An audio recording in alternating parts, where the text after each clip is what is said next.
নির্বাচনী প্রচারে বিভিন্ন দলের প্রার্থীদের বিভিন্ন কৌশল অবলম্বন করতে দেখা যাচ্ছে। কাউকে দেখা যাচ্ছে জনগণের বাড়িতে গিয়ে রুটি বেলতে, কেউ আবার দাড়ি কামাতে ব্যস্ত, কাউকে আবার ডাল রান্না করতেও দেখা গিয়েছে। এরকম নানা রকম ছবি কিন্তু ভোট বাংলায় আকছার দেখা যাচ্ছে। এবার একজন বিজেপি প্রার্থীকে দেখা গেল মিষ্টির দোকানে ঢুকে রসগোল্লা আর জিলিপি ভাজতে। গরম তেলের কড়াইয়ের সামনে জিলিপি ভাজতে দেখা যায় বিজেপি প্রার্থীকে। কিছুক্ষণ জিলিপি ভাজার পরে রসগোল্লা তৈরির জন্য মিষ্টির গোল্লা পাকাতেও শুরু করেন তিনি। ওই বিজেপি প্রার্থী বলেন, ছানার ওপর দখল আছে, দুধ কাটিয়ে কিভাবে ছানা তৈরি করতে হয় সেটা আমার জানা আছে। গরম রসগোল্লা খেতে বেশ লাগে। মানুষকে ৪ তারিখ ভোটের রেজাল্টের পর রসগোল্লা খাওয়াবো। যিনি রসগোল্লা পাকিয়ে জিলিপি ভেজে জনসংযোগ করলেন তিনি হচ্ছেন হুগলির সপ্তগ্রামের বিজেপি প্রার্থী স্বরাজ ঘোষ। 2026-এর বিধানসভা নির্বাচন ঘোষণা হওয়ার পর থেকেই সমস্ত রাজনৈতিক দলের প্রার্থীরা ব্যস্ত রয়েছেন প্রচারে। বিভিন্ন সময় প্রার্থীদের প্রচারে বেরিয়ে নানান ভঙ্গিমায় দেখা গিয়েছে। আর এদিন জনসংযোগে গিয়ে স্বরাজ হঠাৎই মিষ্টির দোকানে ঢুকে পড়েন। সেখানে গরম তেলের কড়াইয়ের সামনে জিলিপি ভাজতে দেখা যায় তাকে। কিছুক্ষণ জিলিপি ভাজার পরই রসগোল্লা তৈরির জন্য মিষ্টির গোল্লা পাকাতেও শুরু করেন। তিনি বলেন, ঘোষেদের ছেলে, ছানার উপর দখল আছে, দুধ কাটিয়ে কিভাবে ছানা তৈরি করতে হয় সেটা আমার ভালো করেই জানা। গরম রসগোল্লা খেতে বেশ লাগে। সপ্তগ্রামের মানুষকে ৪ তারিখ ভোটের রেজাল্টের পর রসগোল্লা খাওয়াবো। বিরোধীরা যারা আমাদের প্রচারে হুমকি দিচ্ছে, ফ্লেক্স ছুড়ে দিচ্ছে, তাদেরকেও রসগোল্লা খাওয়াবো। আমরা ভয় খেয়ে রাজনীতি করি না। ভারতীয় জনতা পার্টি ভয় পায় না। সপ্তগ্রামের মানুষ জেনে গেছে এবার এই কেন্দ্রে পদ্মফুলই ফুটবে। শোনাবো স্বরাজ ঘোষের বক্তব্য। আজকে বাঁশবাড়িয়া মিউনিসিপ্যালিটির মধ্যে আমরা 15 নম্বর ওয়ার্ড, 21 নম্বর ওয়ার্ড এবং আরেকটা হচ্ছে 11 নম্বর ওয়ার্ডের কিছুটা অংশ, আর হচ্ছে কোনটা গেলাম 17 নম্বর ওয়ার্ড, 14 নম্বর ওয়ার্ড, এসব ওয়ার্ডগুলো আমরা গিয়ে সমস্ত জনসংযোগ করেছি এবং মানুষের ব্যাপক সাড়া পেয়েছি।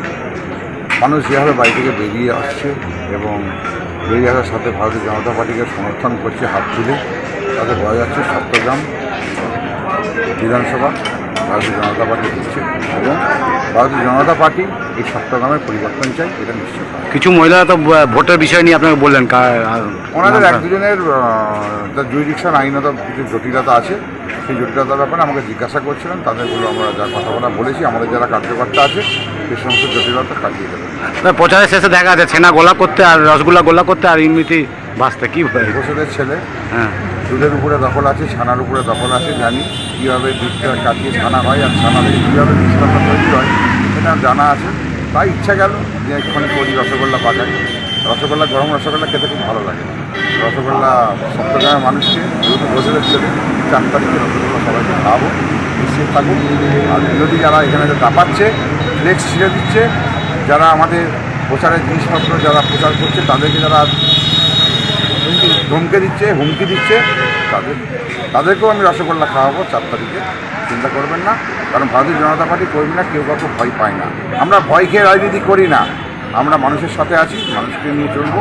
তাই ভয়ের রাজনীতিতে যদি কেউ মনে করে ভারতীয় জনতা পার্টির কর্মীরা পিছিয়ে যাবে, তাহলে তৃণমূল কংগ্রেসের এই গুন্ডা বাহিনীদের ভুল ধারণা, ভয় দেখানো, এই ভয় নিয়ে এই এলাকায় কেউ নেই। কারণ জেনে গেছে, পাবলিক জেনে গেছে, সপ্তগ্রামের মানুষ জেনে গেছে যে এই দুর্নীতিবাজ যারা এই বাঁশবেড়িয়া এবং সপ্তগ্রাম বিধানসভায় যারা এই দুর্নীতি করে বেড়াচ্ছে, তাদের জন্য যে এবারে পতন নিশ্চিত, এটা পাবলিক তার উত্তর দিয়ে দেবে। এর আগেও একাধিক প্রার্থীকে প্রচারে নতুন নতুন কৌশল অবলম্বন করতে দেখা গিয়েছে। শুধুমাত্র সপ্তগ্রামের প্রার্থী নন, অভিনব প্রচার করতে দেখা গিয়েছে পান্ডুয়ার বিজেপি প্রার্থীকেও। তিনিও গরুর খড় কেটে রাজমিস্ত্রির জোগাড়ের কাজ করে টোটো চালিয়ে প্রচার করেছেন। আর এই সমগ্র বিষয়টা নিয়ে আমার কলিগ পার্থ রাহা তার রিপোর্টে কি তুলে ধরেছেন সেটাও দেখাবো।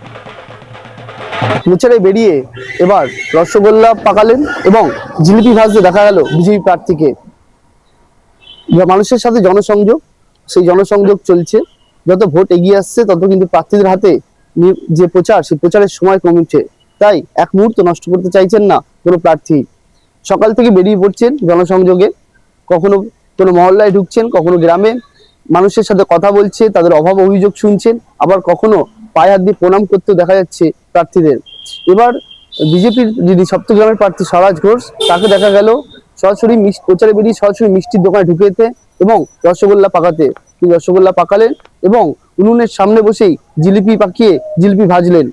জানালেন তিনি ঘোষ পরিবারের ছেলে, অর্থাৎ তার ছানার প্রতি একটা আলাদা টান রয়েছে বা মিষ্টি বানাতে তিনি পারেন, তাই তার দখল রয়েছে, দক্ষতাও রয়েছে এই কাজে। এই যে বিজেপি সপ্তগ্রামের প্রার্থী স্বরাজ ঘোষ, তিনি কিন্তু প্রার্থীপদ ঘোষণার পর থেকেই মাঠে নেমে পড়েছেন। তিনি প্রচার চালাচ্ছেন, বাড়ি টু বাড়ি ঘুরছেন। সকাল থেকে রাত অবধি চলছে তার প্রচার। কখনো কর্মীদের নিয়ে তিনি সম্মেলন করছেন, কখনো পথসভা করছেন, আবার কখনো তিনি বেরিয়ে পড়ছেন প্রচারের উদ্দেশ্যে গ্রামে গ্রামে। এই প্রচারে কিন্তু তিনি কখনোই পিছিয়ে অন্য প্রার্থীকে 1 ইঞ্চি জমি ছাড়ছেন না। আমরা এর আগেও দেখেছি একাধিক প্রার্থী তারাও কিন্তু যে প্রচার চালাচ্ছেন, সেই প্রচারে কিন্তু অভিনব কৌশল অবলম্বন করছেন। কেউ রুটি বানাচ্ছেন, কেউ আবার সরাসরি রান্নাঘরে হেসেলে ঢুকে পড়ছেন, সেখানে রান্না করে দিচ্ছেন, আবার কাউকে দেখা যাচ্ছে আটা মেখে দিতে। এই যে প্রার্থীরা, তারা কিন্তু একাধিক অভিনব কৌশলে এবার তাদের নিজের প্রচার চালাচ্ছেন। তারা এটা মানুষকে বোঝাতে চাইছেন যে তারা সাধারণ মানুষের কাছের লোক এবং সারা জীবন তারা সাধারণ মানুষের পাশে থাকতে চায়। এমনটাই কিন্তু চাইছেন যারা ভোটে দাঁড়িয়েছেন সেই ভোট প্রার্থীরা। এবার সাধারণ মানুষ তারা যখন প্রার্থীরা তাদের বাড়ির সামনে যাচ্ছে, তারাও কিন্তু দুহাত ভরে তাদেরকে আশীর্বাদ করছেন এবং তাদের যে অভাব অভিযোগ সেগুলো জানাচ্ছেন যে ভোট প্রার্থী হয়েছেন তাদের। বিজেপি প্রার্থী স্বরাজ ঘোষ তিনি যেটা জানাচ্ছেন, তিনি সকাল থেকেই বেরোচ্ছেন প্রচারে এবং যখন প্রচার চলছে তিনি ব্যাপক সাড়া পাচ্ছেন। একটা দলীয় কর্মীদের মধ্যে যে উন্মাদনা রয়েছে, পাশাপাশি কিন্তু সাধারণ মানুষও তাকে দুহাত ভরে আশীর্বাদ করছে, এমনটাই তিনি জানাচ্ছেন বিজেপি প্রার্থী। তিনি এটাও দাবি করেন, এই যে বাংলায় 15 বছর ধরে তৃণমূলের সরকার চলছে, সেই সরকারে কোন রকম কাজ করেনি বা সাধারণ মানুষের কথা একটু ভাবেননি। তার জন্য সাধারণ মানুষের মধ্যেও কিন্তু ক্ষোভ রয়েছে। এই ক্ষোভই বহিঃপ্রকাশ হচ্ছে। সাধারণ মানুষ তাকে জানাচ্ছে যে কোনো এলাকায় রাস্তা হয়নি, কোনো এলাকায় যে নিকাশির ব্যবস্থা খারাপ, আবার কোথাও রাস্তা যে আলোকিতকরণ সেগুলো হয়নি। অর্থাৎ একাধিক মানুষের মধ্যে কিন্তু অভাব অভিযোগ রয়েছে, সেগুলো প্রার্থীকে সামনে পেলেই সাধারণ মানুষ জানাচ্ছেন। তৃণমূল কংগ্রেসের বিরুদ্ধে প্রচুর ক্ষোভ রয়েছে, তাই এবার তাকেই সপ্তগ্রাম বিধানসভা থেকে মানুষ বেছে নেবে এবং তাকে জয়ী করবে। এই যে প্রার্থী তারা ভোট প্রচারে বেরোচ্ছেন, তারা বিভিন্ন অভিনব কৌশল ব্যবহার করছেন। আমরা এর আগে দেখেছি পান্ডুয়ার যিনি বিজেপি প্রার্থী, তাকে দেখা গিয়েছে কিন্তু মাইক হাতে অনুষ্ঠান মঞ্চে উঠে গান গাইতে, আবার কখনো দেখা গেছে রাজমিস্ত্রির মতো মশলা বালি সিমেন্ট দিয়ে মশলা বাটতে, আবার কখনো দেখা গিয়েছে তাকে টোটো চালাতে। একাধিক প্রার্থী একাধিকভাবে প্রচার চালাচ্ছেন, তাদের নিজেদের কৌশলে অভিনব কৌশলে প্রচার চালাচ্ছেন। কিন্তু এই প্রচার কতটা তাদের ভোটবাসকে প্রভাব পড়বে সেদিকে কিন্তু সাধারণ মানুষ যেমন তাকিয়ে রয়েছে, তেমন ভোট প্রার্থীরাও তাকিয়ে রয়েছেন। সাধারণ মানুষ যেটা জানাচ্ছেন যে ভোটের সময় প্রচুর মানুষকে দেখা যায়, যারা দাঁড়িয়েছেন তাদেরকে দেখা যায়, হাত জোর করে তারা আসেন, ভালো ভালো কথা বলেন, মিষ্টি মিষ্টি কথা বলেন, কিন্তু ভোট মিটে গেলে তাদেরকে দেখা যায় না। বিগত 5 বছর পরে আবার তাকে দেখা যায় ভোট এলে। এই যে সাধারণ মানুষের মধ্যে একটা ক্ষোভ, সেই ক্ষোভ কিন্তু রয়ে গিয়েছে। তারা কিন্তু ভোট প্রার্থীদের সেই বিষয়গুলোই জানাচ্ছেন। ভোট প্রার্থীরাও বেরিয়ে সাধারণ মানুষকে তাদের অভাব অভিযোগের যে দুঃখের কথা সেগুলো শুনছেন, পাশাপাশি আগামী 5 বছর সে জয়ী হলে কি কি এলাকায় উন্নতি হবে সেগুলো কিন্তু জানাচ্ছেন ভোট প্রার্থীরা। এখন দেখার এই অভিনব কৌশলে ভোট প্রচারের ফলে এই যে ভোট প্রার্থীরা তাদের ভোট বাক্সে কতটা প্রভাব পড়ে বা কে জয়ী হয় সেদিকে তাকিয়ে রয়েছে সপ্তগ্রামের মানুষ। সমস্ত আপডেটের জন্য নজর রাখুন আজ তাক বাংলায়। সাবস্ক্রাইব করতে ভুলবেন না।